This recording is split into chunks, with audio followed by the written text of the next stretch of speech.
কাৰ্গিল যুদ্ধ বিজয়ৰ ২৫ বছৰ সম্পূৰ্ণ। কাৰ্গিল বিজয় দিৱসৰ প্ৰাক মুহূৰ্তত বীৰ শ্বহীদ কেপ্টেইন জিণ্টু গগৈৰ সমাধি ক্ষেত্ৰত শ্ৰদ্ধাঞ্জলি জনালে ভাৰতীয় সেনাই।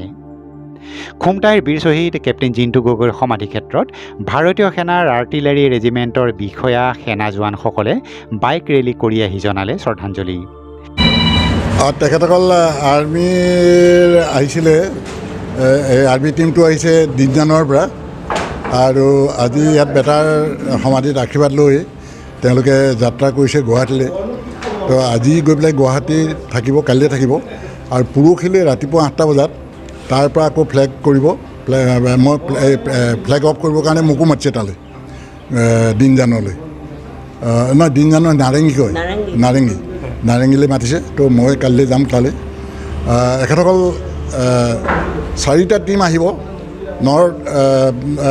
North east, west, north, south 4টা টিমে গোট খাই দিল্লীত গোট খাই তেওঁলোকে এটা গ্ৰুপ হৈ পেলাই কাৰ্গিললৈ যাবগৈ। আৰু কাৰ্গিল য'ত এতিয়া দ্ৰাছত, য'ত এতিয়া এই কাৰ্গিল বিজয় দিৱস পাতিছে, তাত তেওঁলোকে 2 দিন থাকিব, থাকি পেলাই তাৰ পৰা আকৌ তেওঁলোকে ঘূৰি আহিব ইয়ালৈ। আমি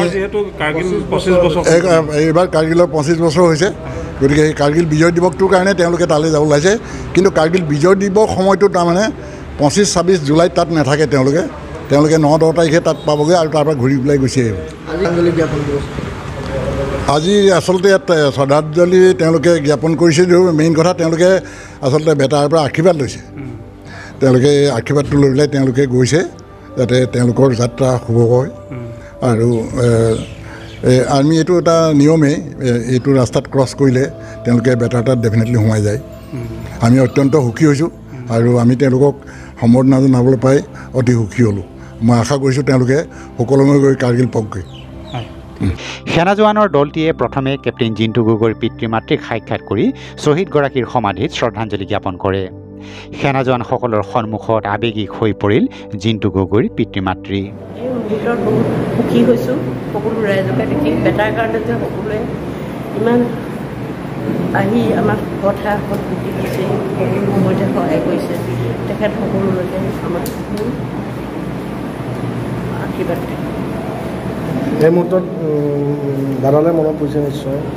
বেটালৈতো বহুতেই মনত পৰিছে, বাৰে বাৰে মনত পৰিছে। সেইকাৰণে মই বেছি কথা ক'ব নোৱাৰোঁ, খুবেই ধৰিছোঁ যে, তথাপিও কৈছোঁ আৰু বেটাৰ কাৰণে যে আমি ইমান ৰাইজক লগ পাইছোঁ, সেইটো কাৰণে আমি বহুত অত্যন্ত সুখী হৈছোঁ। কাৰ্গিলৰ দ্ৰাছলৈ বাইক ৰেলী কৰি যাবলৈ শ্বহীদ জিণ্টু গগৈৰ পৰা আশীৰ্বাদ গ্ৰহণ কৰিলে বুলি জনালে পিতৃয়ে। সেনাৰ দলটিক পথৰ কাষত বিভিন্নজনে অভিবাদন জনায়। উল্লেখ্য যে কাৰ্গিল যুদ্ধত বীৰ শ্বহীদসকলৰ ত্যাগ আৰু সাহসিকতাক সন্মান জনাই ডিব্ৰুগড়ৰ দিনজান সেনা ছাউনীৰ পৰা বাইক ৰেলী কৰি দেশৰ 8খন ৰাজ্য আৰু কেন্দ্ৰীয় শাসিত অঞ্চলসমূহ পৰিভ্ৰমণ কৰি দ্ৰাছ পৰ্যন্ত প্ৰায় 4000 কিলোমিটাৰ অতিক্ৰম কৰিব সেনাৰ দলটোৱে। চন্দন বৰাৰ সহযোগত news desk report, KNN, Bokakhat live.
লগতে খেলিছিলোঁ